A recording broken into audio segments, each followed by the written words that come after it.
Сәлем достар. Бұл видео футбол тарихындағы негізгі өзгерістер туралы. Видеоның соңына дейін қараңыздар. Бастапқыда форма түстері бойынша бәсекелестерді ажырату мүмкін болмады. Ал сандар пайда болғанға дейін бірнеше ондаған жылдар өтті. 19 ғасырдың бірінші жартысында футбол негізінен Англияда ойналды. Ең алғаш ережелерді біріктіру 1848 жылы Кембриджде болды. Британдық оқу орындарының өкілдері футболды тек аяқпен ойнау керек деген тұжырымға келді. 1863 жыл Англияда заманауи футболдың туған жылы. Жеті клуб өкілдері Лондонда футболдың бірыңғай ережелерін әзірледі. 1871 жылы доптың өлшемі анықталды. Голкиперге қолмен ойнауға рұқсат етілді.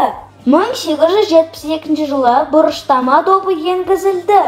1878 жылы трибунадағы төреші ісқарақты қолдана бастады.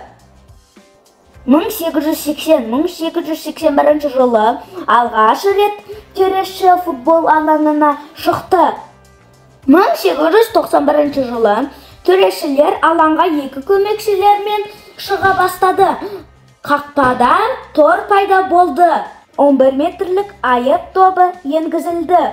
Офсайд. 1863 жылы Англия футбол қауымдастығы қазіргі заманға мен ұқсас 3 адам ережесін енгізді. Тағы шабуылшы қарсыластың қақпашысы мен екі алаң ойыншысынан алысы орналасу керек еді. Пенальти. Милфорд футбол клубында қақпашы болып ойнаған Уилл Макром 1890 жылы өз қақпасы маңында ойын бұзған команданың жазалау әдісін ойлап тапты. Айып ретінде ирландық футболшы пенальтиді қақпа сызығынан 11 метрден айып добын соғуды ұсынды. Оны орындай кезінде қақпашы ғана қорғайды.